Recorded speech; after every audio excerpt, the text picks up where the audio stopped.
oh yeah, here, just take it. $1, just take it. All this freaking land in America, all these acres for $1, just take it. No, it's not as simple as he's making it seem like. I'm more inspired by people who are younger, not people who are as old as my dad or older than my dad. It's more motivating to see somebody younger, you know? Not these Warren Buffett type people who, oh yeah, just invest in Berkshire Hathaway, son, and when you're 60, you will get your return. Money when you're 60 is not the same as money when you're in your 20s, man. You're gonna be using a cane to get in your Lamborghini? Come on now, we want that keyboard money. Let's get that keyboard money. Alright guys, in this video, we're gonna be looking at this video, which is we spent $1 on an abandoned baseball stadium and $14 million to convert it into luxury apartments. Let's see what they got going on here. Initially, people thought that we were crazy for wanting to turn an abandoned baseball stadium into apartments. There were 2,000 cash for clunker cars parked on the infield, 4-foot-high weeds, and 15-year-old trees were growing up in the infield because the property hadn't been used as a baseball stadium in quite a long time. Hi, welcome to Stadium Lofts in Indianapolis, Indiana.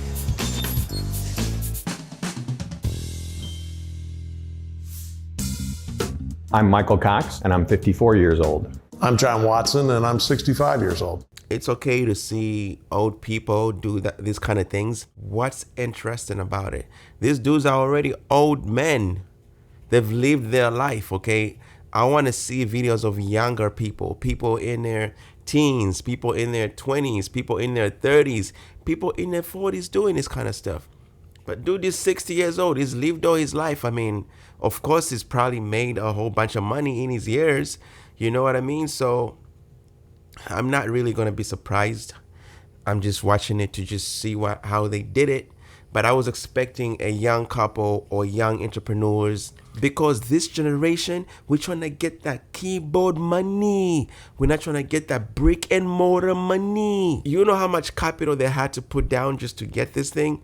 $14 million to convert it into luxury apartments. You know who just in college right now, all these college kids, who's got $14 million? Nobody. I'm more inspired by people who are younger, not people who are as old as my dad or older than my dad. It's more motivating to see somebody younger, you know? Not these Warren Buffett type people who, oh yeah, just invest in Berkshire Hathaway, son, and when you're 60, you will get your return. Money when you're 60 is not the same as money when you're in your 20s, man. You're gonna be using a cane to get in your Lamborghini? Come on now, we want that keyboard money. We took an abandoned baseball stadium that the city of Indianapolis gave us for $1. Of course you did, because you're rich, bruh. And turned it into 138 apartment units. They gave it to them for $1. He's making like, oh yeah, they just gave it to us for $1. They gave it to you for $1 because you presented them with a plan of what you're going to do with this space. It's not like, oh yeah, here, just take it. $1, just take it. All this freaking land in America, all these acres for $1, just take it. No, it's not as simple as he's making it seem like.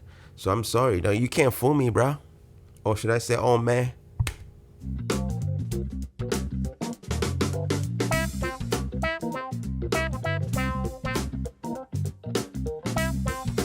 There are 4 owners of the project. It's myself, my 2 sons, and Michael. My youngest. Of course, bruh. That generational wealth. You are enriching your family, bruh. And now your sons are going to have all this money, and now they're going to pass it to their kids, and the money is just going to stay in the family. That's what you should do as an entrepreneur. That's what he's doing. That's the right thing to do. That's why we make this money, so we can pass it down to our sons. So that's why the rich always get richer, because when his sons now have that money, now they got capital to build on that. And then those people's kids also have capital to build on that. So us as people who are broke right now, who is black, white, no matter, there's a lot of people, I know a lot of people that are broke, that are white and struggling, that are Indian and struggling, that are whatever color. So I'm not mad that he's doing that. He's doing the right thing. I'm just saying that's the right thing to do. You got to pass it down, right? My dad brought me to America. So now it's up to me to do something with this opportunity he gave me. So it is what it is. You just got to give your kids better opportunities so they can build on that and be better than what you gave them. My son was a development associate and worked for us at the time. My older son is a passive investor. I was the board chair of Indiana Landmarks, a not-for-profit historic preservation organization, and we were postulating ideas as to what could be done with Busch Stadium. About 9 months later, after we had come up with a few ideas, they approached me again and said, if you don't do that idea you came up with to turn it into apartments, it's going to be lost. They're going to tear it down. So we put together a team and explored whether or not it was possible to do it. The city's goal was bigger than ours. We were looking to do an apartment project. The city's goal was to create a catalyst for the neighborhood and to stretch downtown beyond its current boundaries. As well as save an historic baseball stadium that had a lot of history in Indianapolis.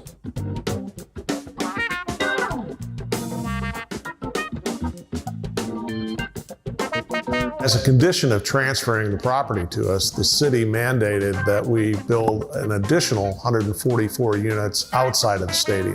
Those units were built in 4 separate buildings adjacent to the stadium.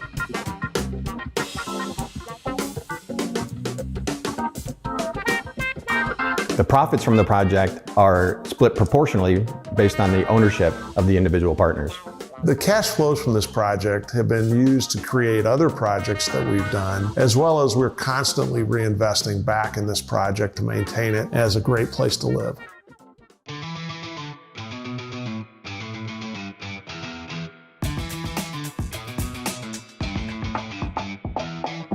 When we first saw the stadium, we were excited about the potential of the project. We were a little apprehensive of could it really be done. Our biggest concern when we started this project was who was going to show up and rent it. There wasn't much housing in the neighborhood. There wasn't much economic activity in the neighborhood. We were kind of pioneers when we did this project. And so we were concerned about its success, and we underwrote it very conservatively.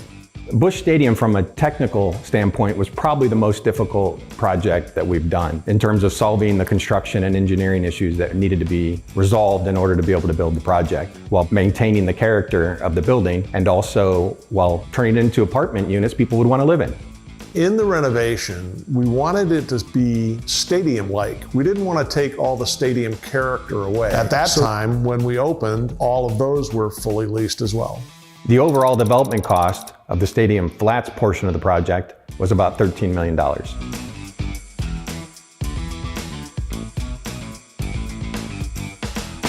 Wait, what? 27 million to complete. They had a lot of people put in money. They had the bank put in money. You gotta use OPM. You gotta use that debt, good debt. You know what I mean?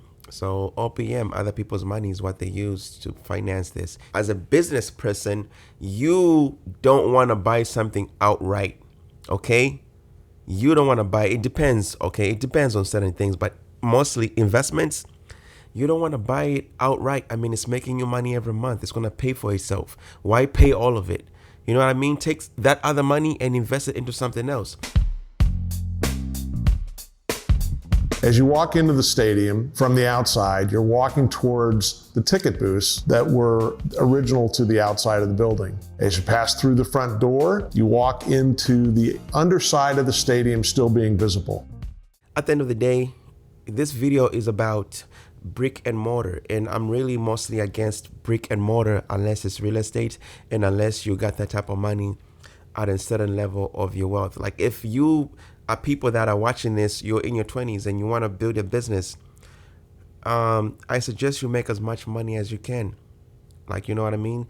Before you start going into, because this kind of things is called, like, look at that, 27 million. Where are you going to get that right now? You're not going to get it from nowhere. The bank is not going to give you, oh, here's $27 million. Like, you need to have a lot of money to show the bank, like, hey, look, I got this money back in me, whatever. Dude is 60. Of course, throughout his time of whatever he was doing, he can, show certain things to show that, okay, yeah, he's a trustworthy individual or whatever, his money level. made him be able to be approved for that loan. You know what I mean? But somebody like me and you who are just starting out, we need to just build our own wealth the new way of making money, the keyboard way of making money. That's how we gotta build our wealth. And yeah, so all this real estate stuff, for right now, I would suggest just make your money, make as much money as you can. You're gonna get to the real estate. Okay, don't worry about all these things. Make that quick money. Not quick like, oh yeah, go whatever. No. You know what I mean if you know what I mean. I'm not with the whole brick and mortar shit right now. I'm with that keyboard shit right now. I'm with that new way of making money, that social media way of making money, okay? So I was just curious about this video because I'm a business person, so that's the reason why I was watching it. Otherwise, at the end of the day, what I got from this is just, have a lot of money, invest it into these kind of things, and build generational wealth. He's gonna pass down his shares into his kids, who are going to pass it down to their kids. That's how it is. And that's why you see all these people in these gated communities, all these people who live in these golf clubs, because they've created these kinds of businesses, which are generational wealth type of businesses. If you like this video, make sure you subscribe and make sure to watch my other videos.